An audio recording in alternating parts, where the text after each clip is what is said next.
Well, good morning and welcome. Well, excited to see you all here today. It looks so nice. I want to start with a little story this morning. So a successful businessman, he was growing older, and he knew that soon it would be time to choose someone to become the new CEO. And so he could have looked at his directors or even his kids, but he decided to do something different. So he gathered all of the young executives into the conference room, and he said, it's time for me to step down, and I'm going to choose one of you to be the next CEO. The young executives, of course, they're shocked. Why us? Which one of us? Why?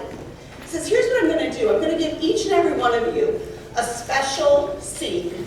I want you to take care of that. Go home, plant it, water it, take care of it, and at the end of the year, you're going to bring it back, and you're going to show me what you grew. And then I will judge all those plans, and I will pick the next CEO.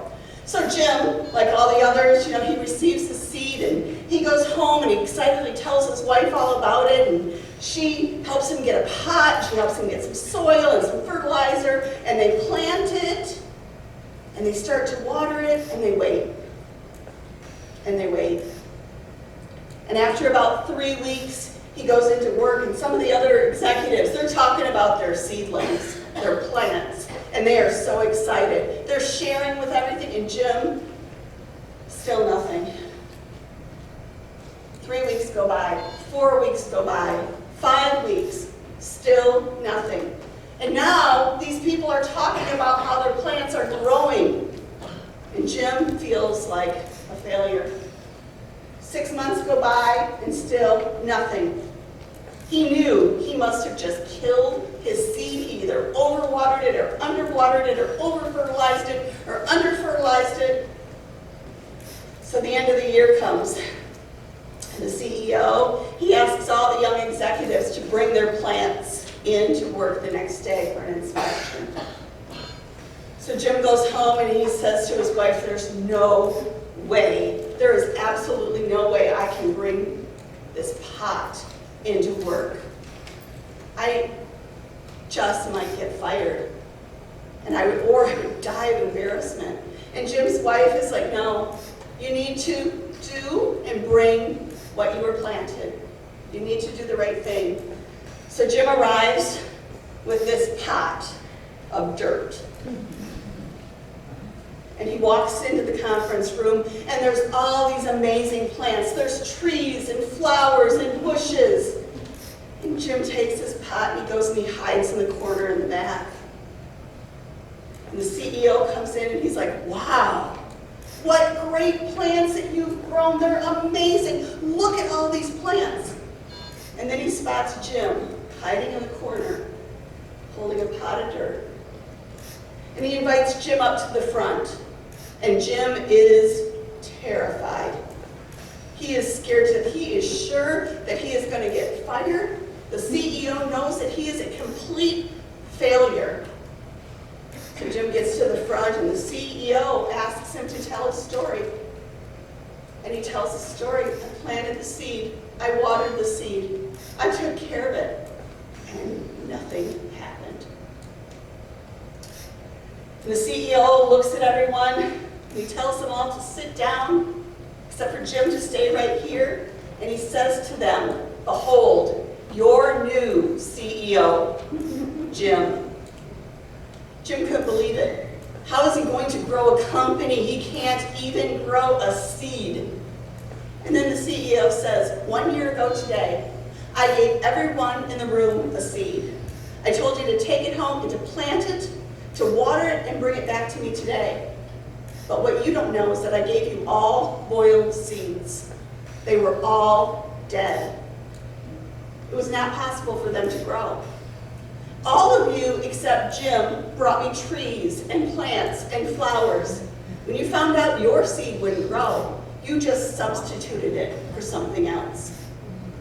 But Jim was the only one who had the courage to be honest, and therefore he will be the new Chief Executive Officer.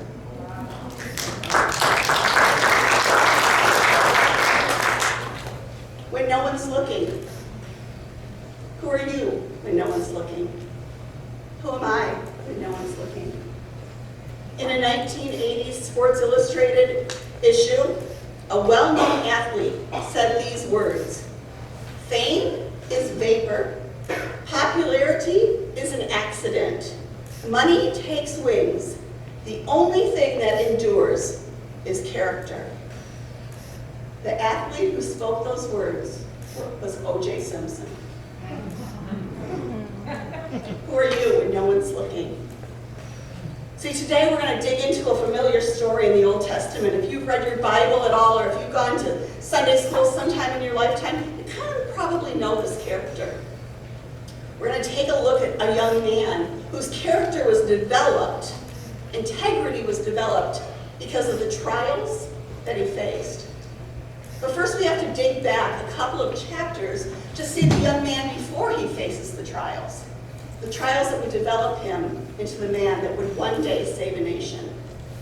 Genesis 37 introduces us to a young teenager who knows that he is the favorite son.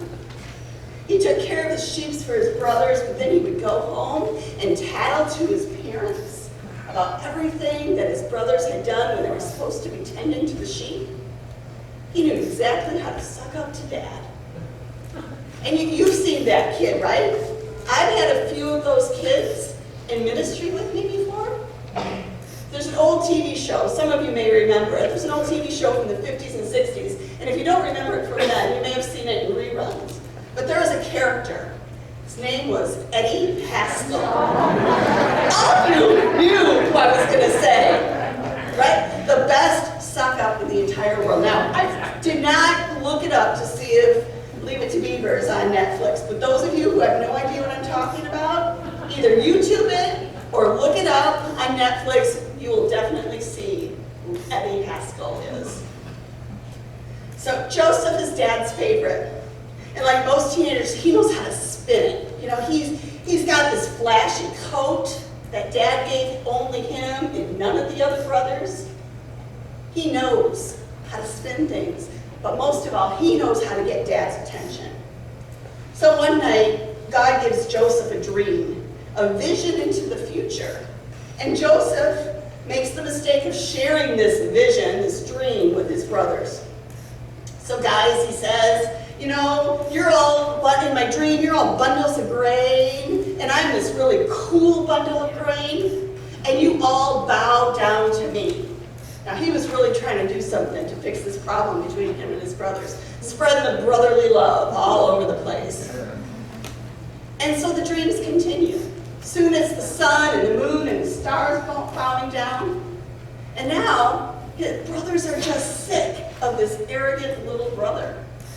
And so, one day, Dad sends Joseph to go find his brothers, make sure they're doing okay in the fields, and they see him coming. And they decide to do away with him. But his oldest brother, he's got a little bit of compassion. He's like, let's not kill him, let's just throw him into the well and let him die.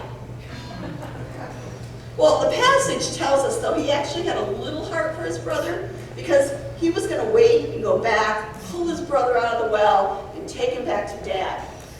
Now, we don't know where big brother Reuben was at the time, but he was gone, and the other brothers decided that instead of just leaving him in the well, they could make a few bucks because they saw these slave traders coming by heading for Egypt. And so they sold him into slavery. The favorite kid is now gone, sold to be a slave instead of to be part of the promise that God had promised to his great-grandpa, Abraham, and his descendants, that they would be a great nation. But God is the God of life transformation. He transformed Joseph's life, and he is transforming our lives today. So we catch up with Joseph in Genesis 39, starting at verse 1. When Joseph was taken to Egypt by the Ishmaelite traders, he was purchased by Potiphar, an Egyptian officer. Potiphar was captain of the guard for Pharaoh, the king of Egypt. From the day Joseph was put in charge of his master's household and property, the Lord began to bless Potiphar's household for Joseph's sake. All of and his crops and his livestock flourished. So Potiphar gave Joseph complete administrative responsibility over everything he owned. With Joseph there, he did not worry about anything except what kind of food to eat. So what happened to the life of Joseph that he went from being this arrogant teenager to a trusted member of the captain of the guards to Pharaoh? See, God set Moses up to be an influence on leadership of all of Egypt. See, God did not walk away from Joseph. He continued to make his presence known even when life looked helpless. See, and Joseph clung to God. And as Joseph clung to God, life for Joseph got worse. Our passage continues. Joseph was very handsome and well-built young man, and Potiphar's wife soon began to look at him lustfully. "Come and sleep with me," she demanded. But Joseph refused. "Look," he told her, "my master trusts me with everything in his entire household. No one here has more authority than I do. He has held nothing back from me except you, because you are his wife.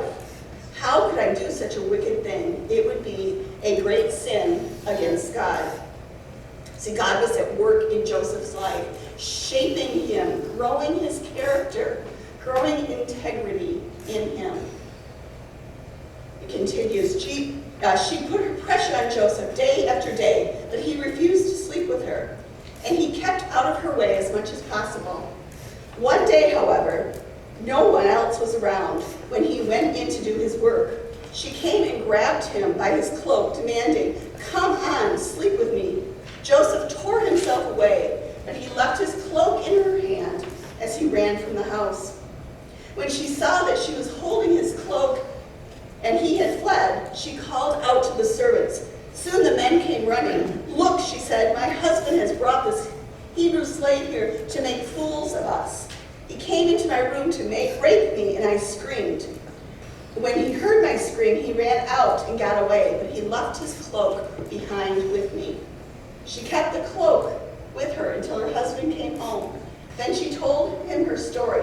"That Hebrew slave you brought into our house tried to come in and fool around with me," she said. "But when I screamed, he ran outside, leaving his cloak with me."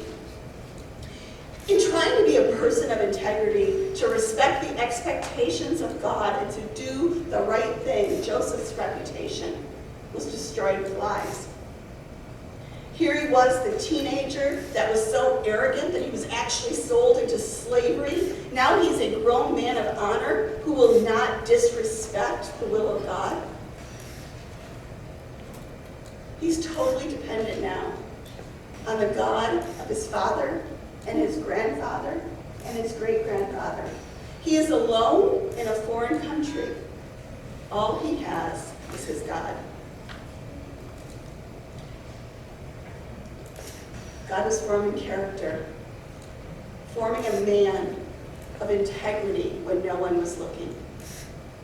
So the wife is believed, and Joseph, he's carted off to prison.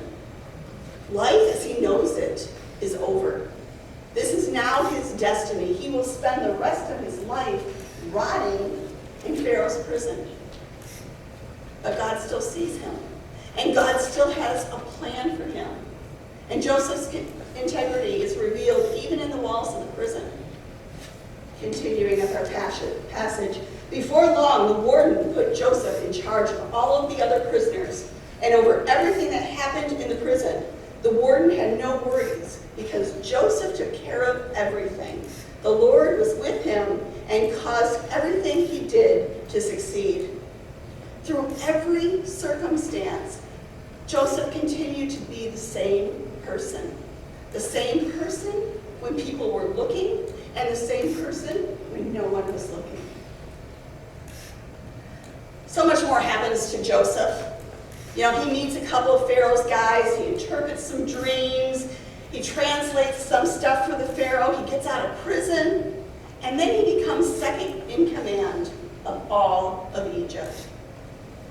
He chose to live a life of character when people were looking and when no one was looking.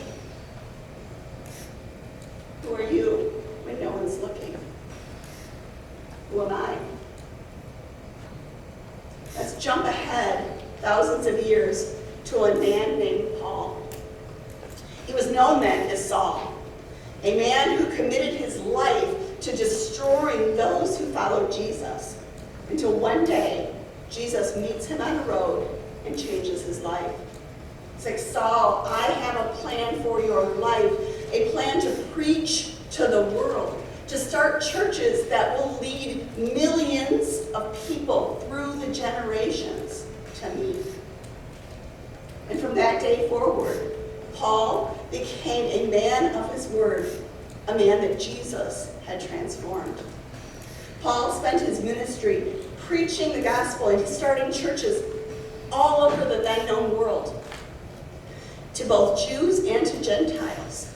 He always knew that his ministry would eventually lead him back to Jerusalem, and that his ministry would end there. And so we see in Acts chapter 21 that Paul, against the protests of the believers, goes to his destiny, Jerusalem. And Paul arrives in Jerusalem and he meets with James, the brother of Jesus, and he shares all these cool things that he's done to reach both Jews and Gentiles for Christ. Paul's back, and the Jewish leaders are not happy. That he's their guy. He's the guy that they sent to go and round up and arrest and kill Christians. And he flips teams halfway through his job. Now he's a Jesus follower. He's a preacher, he's a teacher, he's a leader, and he is reaching people for Jesus. And the city is in protest. The Jews are protesting everything that Paul's been up to, and the protesting leads to riots. See, rioting did not begin in 2020. And it goes back way before social media was out there sending invites for people to come in and join the protests. So in the middle of the rioting, the Roman soldiers show up, and they arrest not the rioters, but they arrest Paul, and they put him in chains. And as they're dragging him off to jail, the mob is right behind, still trying to kill him. And in the middle of all of this chaos, Paul manages to calm the mob. And he says these words in Acts chapter 22. I am a Jew, born in Tyrus of Cilicia, but brought up in this city. I studied under Gamaliel and was thoroughly trained in the law of our ancestors. I was just as zealous for God as any of you are today. I prosecuted the followers of the way to their death, arresting both men and women and throwing them in prison, as the high priest and all the council themselves testify. I even obtained letters from them to their associates in Damascus, and went there to bring these people as prisoners to Jerusalem to be punished.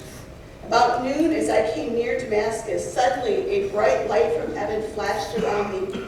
I fell to the ground and heard a voice saying to me, Saul, Saul, why do you persecute me? Who are you, Lord? I asked. I am Jesus of Nazareth, whom you are persecuting, he replied. My companions saw the light, but they did not understand the voice of him who was speaking to me. What shall I do, Lord? I asked. Get up, the Lord said, and go to Damascus. There you will be told all that you have been assigned to do.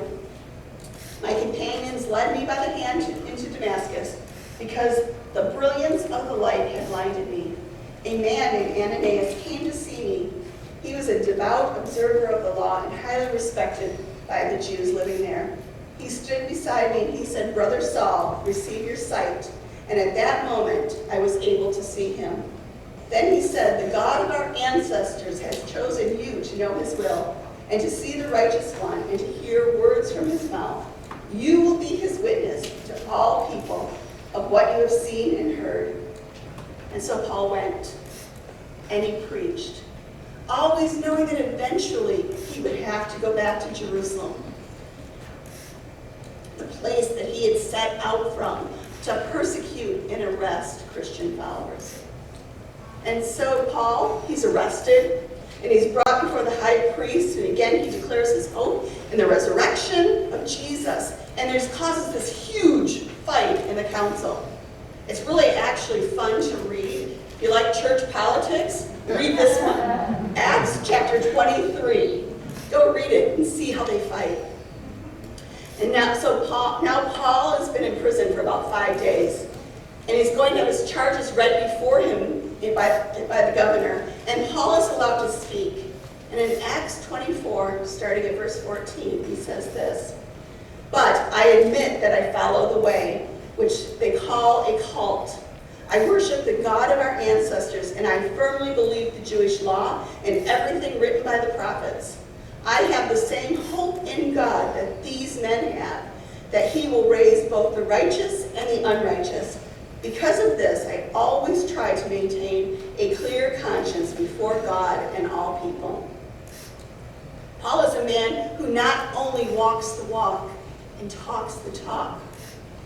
He's a man of character, and he lives it. See, in his defense before Felix to the charges brought against him, he claims his integrity. "I always try to maintain a clear conscience before God and people." The proof of Paul's integrity has been passed down through the generations into the churches that he started and created and the people that he brought to Christ. See, Saul, the prosecutor, Saul, the teacher, Saul, the follower of Jesus. And so Paul sits in prison, unable to visit the churches that he birthed. And so he begins writing them letters, encouraging them and continuing to spread the gospel to the then known world. And you and I are here today because of that commitment and those letters that were written. See, spread the gospel out past the Jewish world into the Gentile world. That's who he was when no one was looking. When no one's looking, who are you? Who am I? Integrity is a character of God. He's never changed. He is the same yesterday, today, and tomorrow. He is faithful and trustworthy and true and loyal, and he can be counted on. His word is everlasting. He is a God of integrity, and he desires that we live a life of integrity and follow his example. See, integrity is God life inside of us. It's developing character. It's who we are when no one is looking. It's about being the same when you're out in public and when you're sitting in your living room. People of integrity have nothing to fear and nothing to hide. See, integrity, it's not reputation. It's not what other people think of you. Integrity is not success. It's not our compliments. It is the total sum of our being, of our actions, of who we are. Integrity is needed because people are watching. People are watching you every day. And you are reflecting what you believe and who you are. Will our behavior match our belief? Will we walk our talk? See, choosing to be real and honest and standing for our convictions is always difficult, especially in a world that is so accepting of just getting by, of just being good enough, of just putting ourselves first so that we can be on top. But when we live a life of integrity, we put others first. We care about the world around us. We do what we say we're going to do. See, just like Joseph, God is working on us. He's shaping us. He's forming us to be the men and women that he's called us to be. You know, every once in a while, I'll get frustrated with Scott, and every once in a great while, and I'll say something to him like, you know, why or how did you do this or that? And he goes, babe, I'm a work in progress. We're all works in progress. We are. We're working towards looking more and more like Jesus. When we commit our life to a life of integrity, it impacts and it influences others. And only time will tell what us walking the walk and talking the talk, how that will impact our kids, our grandkids, and future generations to come. Let's pray. Holy God, I just thank you for today. Thank you that you have taught us to live a life That pleases you. Heavenly Father, I know that we're all human. We all make mistakes. We miss the mark. And there you are to pick us back up, to put us on the road, and to point us to a life that looks more like you. We thank you for that, God. We thank you that we are a church family that will reach down and pick each other up, that will love each other, that will care for each other. So God, I do pray for each and every person here as we walk and as we learn to walk closer to you, that you would be leader and guide over each and every one of our lives. God, we lift up those in our church today who need a special blessing from you. We lift up Bertha Palma, who is fighting not only COVID, but is recovering from a brain bleed. God, we pray now as she moves into hospice that you would comfort her family, that you would give her the time needed to be able to say the things that need to be said, that the family could have mending and wholeness. God, we also pray for Ed Nose as he continues to battle cancer, and for Judy Perriman as she continues to battle cancer. God, we place them in your strong, powerful hands. In Jesus' name, amen.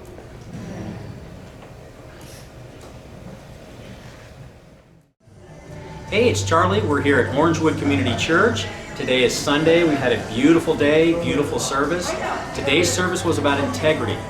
Who are you when nobody's watching? And I just want to add one thing. This is a brand new church. And if there's ever been a time in your life where you were closer to God than you are today, then you may have backslidden. Come and join us. Don't forget to hit our like and subscribe button, and we will see you on Sunday.